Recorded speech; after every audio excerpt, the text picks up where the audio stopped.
Kwa majina naitwa Cedric Benjamin Pangani, ni diwani wa kata ya Masaba Kusini. Leo tumefanya zoezi la muhimu sana katika kipindi hiki ambacho mvua zipo la kuotesha miti.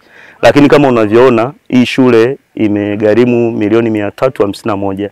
Lakini kulikuwa na kila sababu ya mimi kwenda halmashauri kuomba shule ije hapa kwa sababu kwenye kata yetu ya Masaba Kusini tuna vijiji 4, lakini kijiji cha Kosadala kilikuwa na shule moja tu ya msingi ambayo ni Msamadi na watoto walikuwa wanafika pale 1200.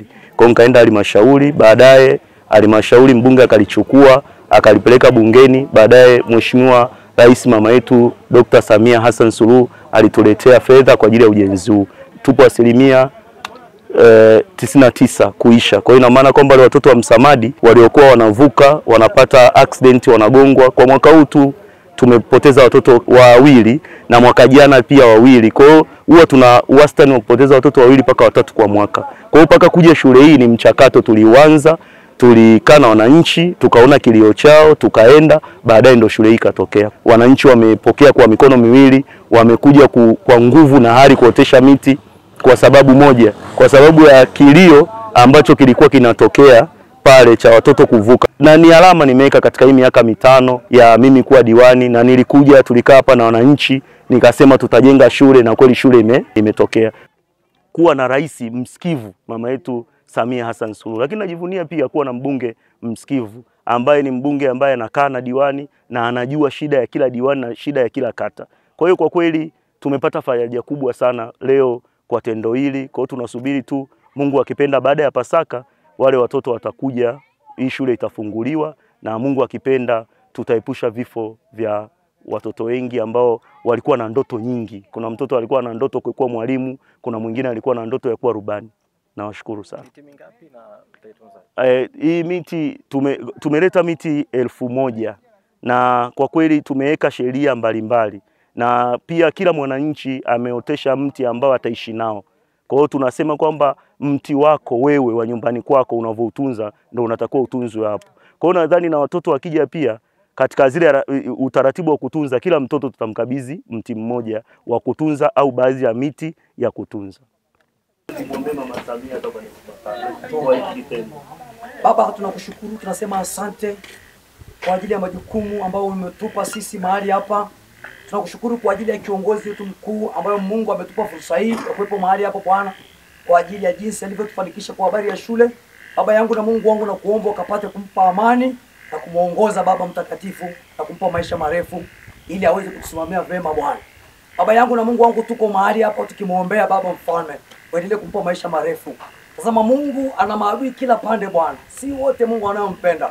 Baba tunamkabidhi mkononi mwako Bwana, na uongozi wote kuanzia ngazi za juu mpaka za chini na wakabidhi mkononi mwako Bwana. Baba mtakatifu, naomba hayo machache katika jina lako. Amen. Amen. Mama Samia oye! Mama Samia safi! Safi! Sashisha oye! Oye! Yote haya leo hii tumekusanyika hapa ni kutokana na Daktari Samia Hassan Suluhu. Aliona uhitaji wetu wa kuleta shule kata ya Masaba Kusini kwa sababu watoto walikuwa wanagongwa, kwa sababu watoto walikuwa wanaenda mbali na kufuata shule. Shule imegharimu milioni 351. Kingine lengo letu kubwa ni sisi kuilinda hii shule. Si mnanielewa? Kuanzia samani, madawati, kuanzia sakafu, sisi ndo tunakuwa walinzi wa kwanza. Kwa hiyo kwa ushirikiano huu mnaonipa, na mimi nikienda halmashauri nitaomba tena nyumba ya mwalimu, si ndio? Ili walimu waweze kukaa sehemu moja. Nitaomba chochote kile kinachotakiwa. Kuna darasa la awali la watoto lingine tutaomba, baadaye tutakuja tupate shule kubwa. Si ndio?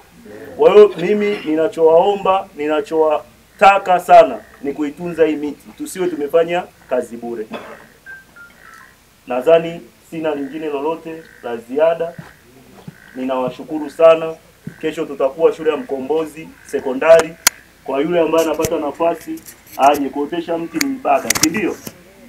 Kuotesha mti ni ibada. Kwa hiyo kesho tutakuwa pale Mkombozi, tutafanya tukio kama hili tulilofanya. Mama Samia oye! Oye! Sashisha oye! Oye! Diwani oye! Oye! Asanteni sana. Pastor Ezekiel wa New Life Prayer Center Church Mombasa nchini Kenya anawakaribisha kwenye ibada kubwa ya meza ya Bwana iliyojaa uponyaji, ukombozi na unabii tele kwa mataifa yote kwa sababu ya damu ya Yesu. Because of the blood of Jesus. Leo anapona. Today gets healed. Na mwili wako wa nje You are outer body. utaishi. Njoo ukutane na Pastor Ezekiel uso kwa uso. Nilikuja hapa meza ya Bwana nikiwa nasumbuliwa na pressure kwa miaka 11, nikapona. Safiri pamoja nasi kwa gharama nafuu sana. Hakuna sababu ya kuteseka tena. Usipitwe na neema hii. Ibada hii itaanza tarehe 2 mpaka tarehe 13 mwezi wa 4 2025. Kwa maelekezo ya safari piga simu namba 0774781537. Njoo sasa upokee muujiza wako from above only.